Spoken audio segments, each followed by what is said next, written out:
Good morning, friends. Thought I'd have my first sit and have my coffee video at my desk. Although now I'm thinking, shit, I don't want to put my coffee on the desk because it will leave a mark. Hence the need for coasters now that my furniture is getting nicer. What can I put it on a piece of paper? Okay, here we go. Something I haven't opened was given by my sister at Christmas. This is an angle, but I think I'm okay. Oh. Silly putty. Remember that stuff? Okay, that's pretty good. And I think my head's in the picture.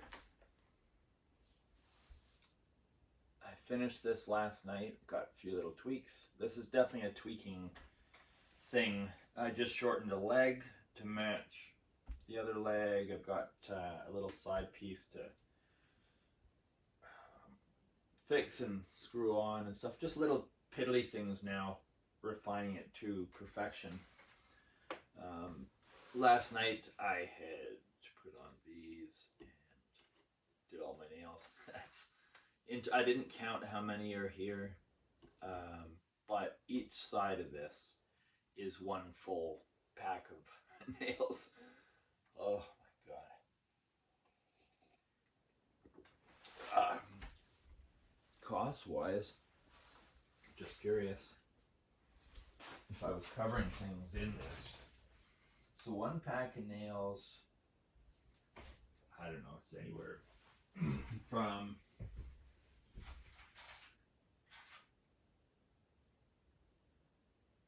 $170 pieces, it says in this one.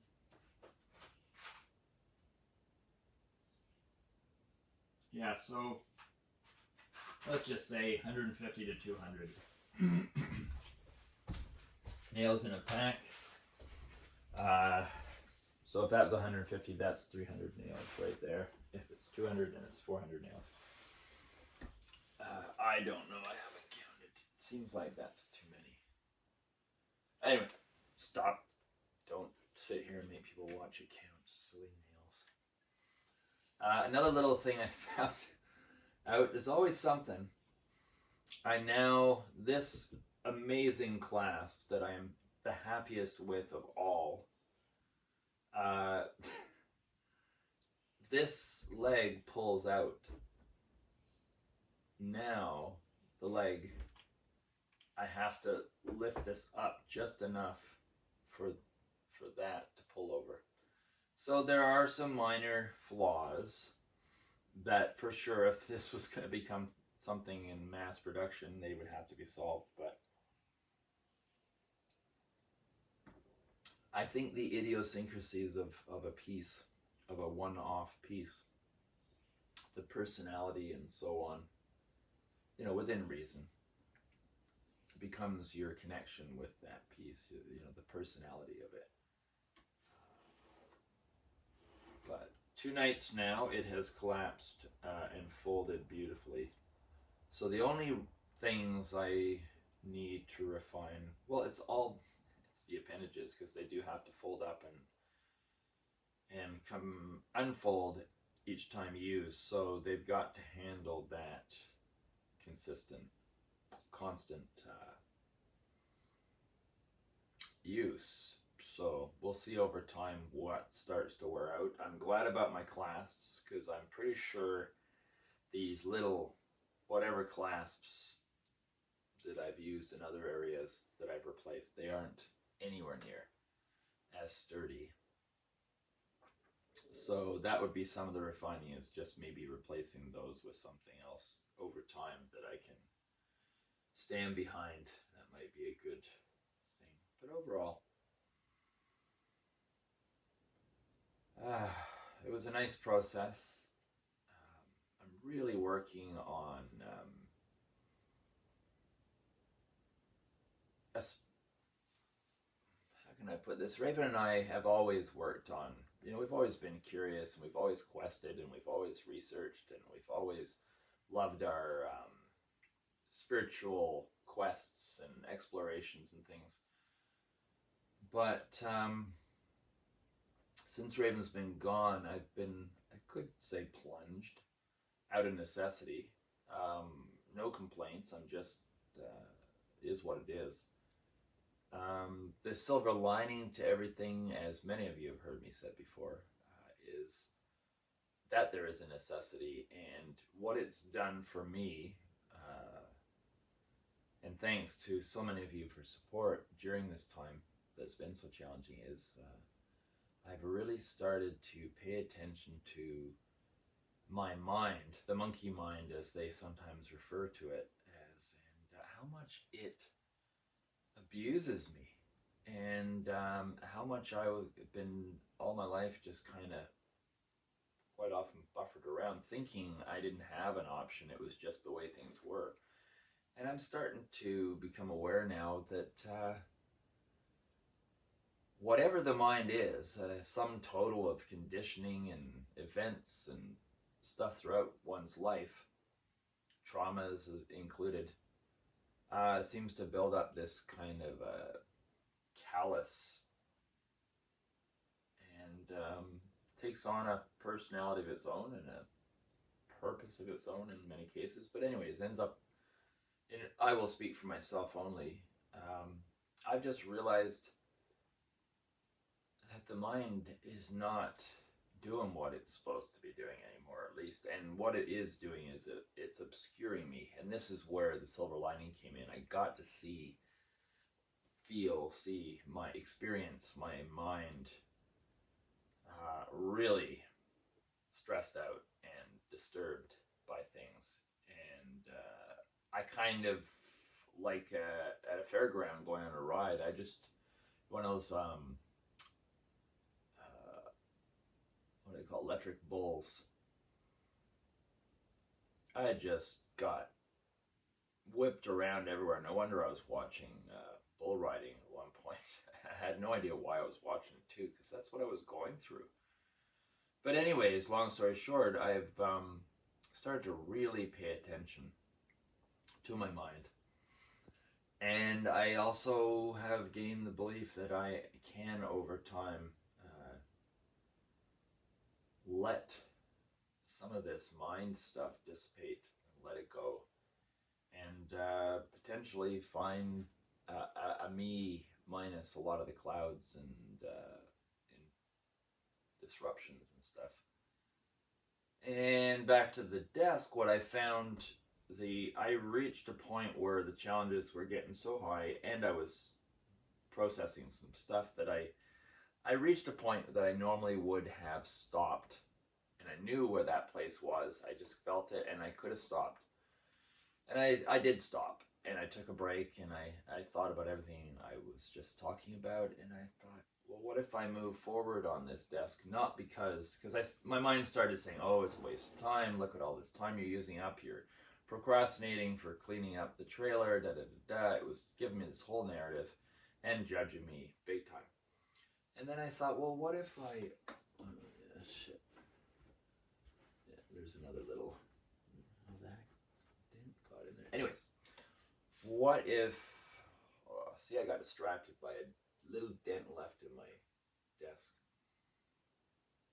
So yeah, what if I pushed through those spots where I just got so frustrated, and I think my mind inside got so self-judging, anything it could do, that I just wanted to stop and just go for a walk and get out of the headspace I was in.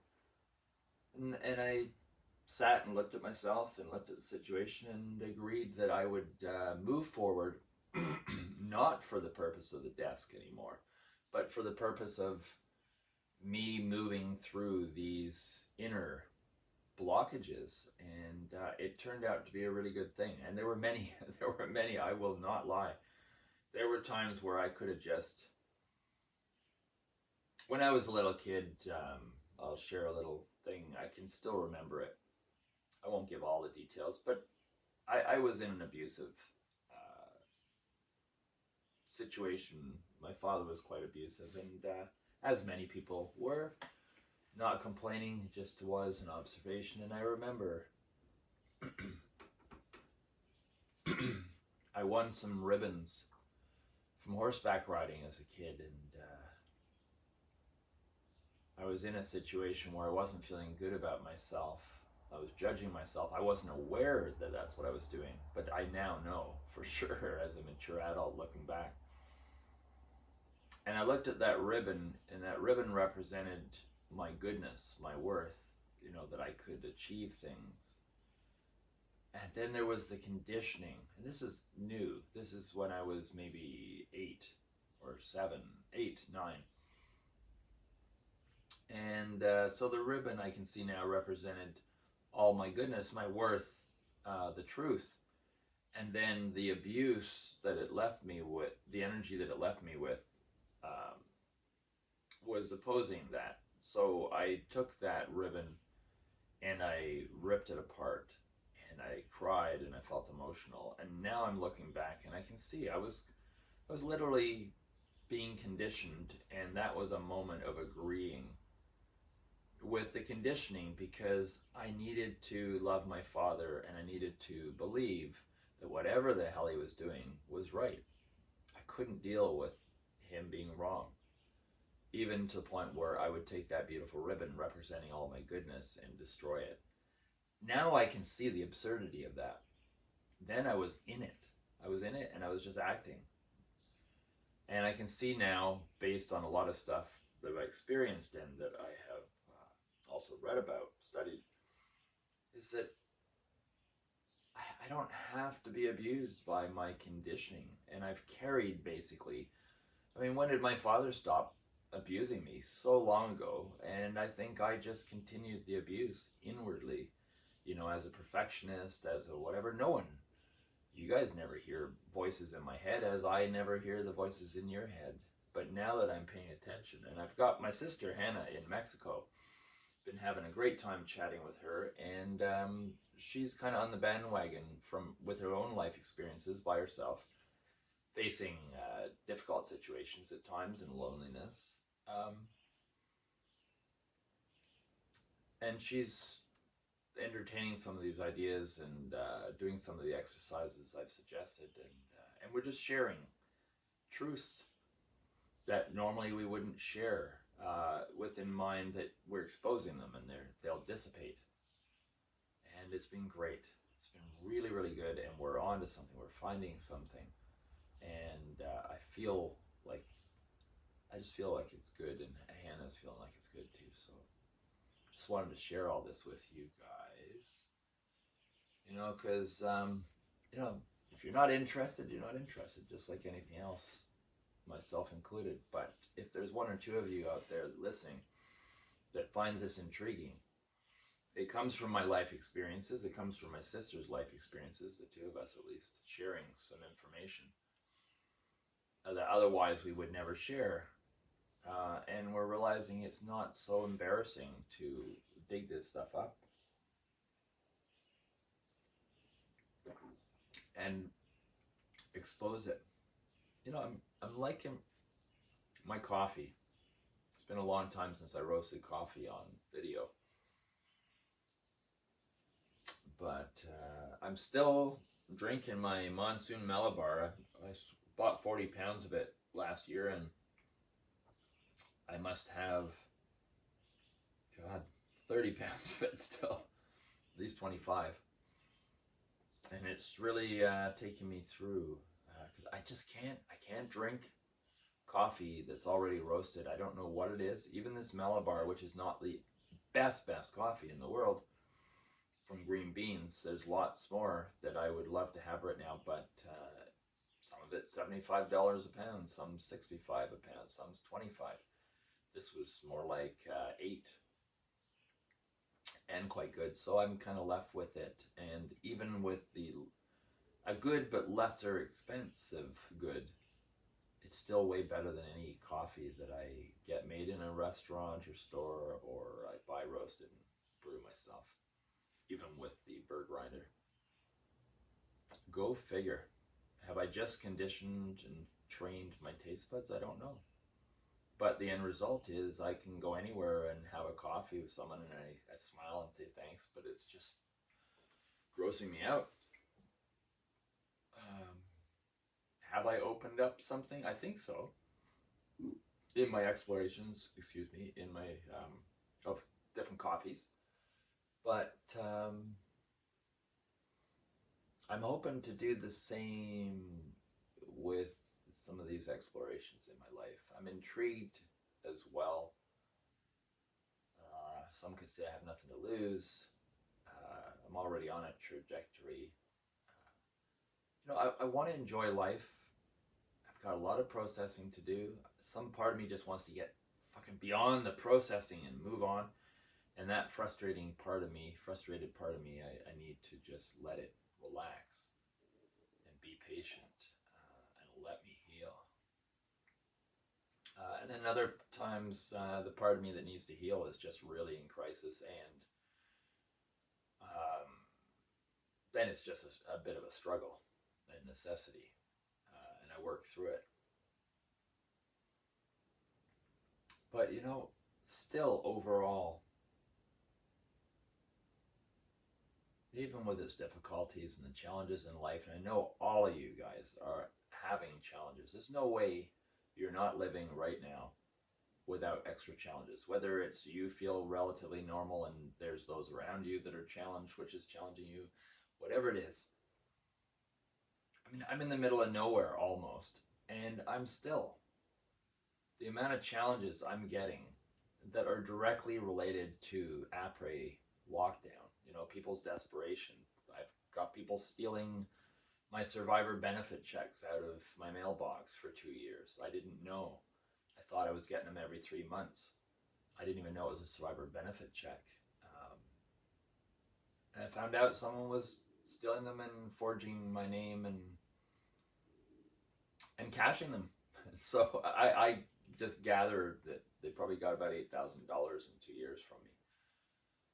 Will I get it back? I don't know. I got forms to fill out from the government. How long will it take? I don't know. Could definitely use it. It would be lovely. My main goal right now is clearing my debt. For me, for Raven's name, I just want to clear it. I want to be out of that slavery. To me, at the moment anyways, freedom means freedom from debt. Later, we'll find out what it means. But that's my light at the end of the tunnel, is just that day when I have paid the last piece of debt owing ever. And I never ever want to go back there again. I don't want credit cards. I don't want any of that. I just see it as a slippery slope. Maybe one of those credit cards I can prepay would be good. But otherwise, I just don't want to take part in that kind of habit forming stuff. That's all. I'm like many people. I want to live my life the way I want to. I don't care how other people live their life either. I support them in what they want to do, but I do realize that we're not meant to always duplicate each other's pathways, and we do have individual needs in our processes and stuff. So I just want to say to everyone, although I don't know what you're going through, I'm sending you love. I'm acknowledging, I'm appreciating, I'm grateful for everything I'm going through and learning. I'm grateful that I have you guys. Some ways I wish we could be more of a community in the sense of closeness, but I think that's part of what I and others are meant to be learning, is how to be a community when we're not necessarily physically close, around the world. I think we have a lot to learn as a human species if we're to find a way to not need to be or not to be something on the planet that needs to be sloughed off. I hope that we're able to create or open ourselves to whatever our potential is, where we can be an integral part of this this earth. Like, really, if I can think and imagine just a million different ways that the world could be better, there's got to be one of them that could work. Simplicity. Let's just have a simple life, but where everything is really deep and meaningful, and we watch our kids, ours meaning children in general, kids of the planet growing up beautiful and strong and healthy minds and creative spirits, and not mixed up and confused. We've created a planet where everyone is confused, and then we're trying to figure out how to unconfuse people, and all we're doing is confusing them more. So until we can admit that we have all fucked up in so many levels, and that's nothing to be ashamed of, it's human nature, we're never going to move forward. And I know from a little microcosm in the macrocosm being me, I've started that a year and a half ago, where I just admitted to myself that I'm responsible for everything. It's not being done to me. It's not being done from over there. And it's amazing, once taking on that responsibility, how much it opens up and frees someone. So that's what I'm doing anyways. I'm sharing it because I feel like I need to. I want to share it. I feel like I'm on to something, as I do believe many, many are on to something, and I'm just one of many. I like to believe that anyways. And I'm just inviting others to consider what they're doing for their near future. What are they thinking? What are you thinking about where we're at, and the muddle that we're in, and the confusion, and all the polarization and everything else? Like, I just don't want to take part in any of it, because I believe it's all, for whatever reason, from whatever source, it's not helping. So I'm not taking a part in that jumble. I'm not judging people. I'm being inclusive on purpose, very consciously. And I'm exercising my love for people on the planet, and all beings here, regardless. I'm purposely not judging. I have to allow emotions to flow through me, but I'm not attaching to them. And I'm doing this really consciously, because it's the only thing I know or feel is right to do. But anyways, my coffee is almost done. No, I think I'm at the risk of rambling, which my family always tells me I have a tendency to do. But if I was rambling to you, you probably wouldn't be listening any longer for 23 minutes.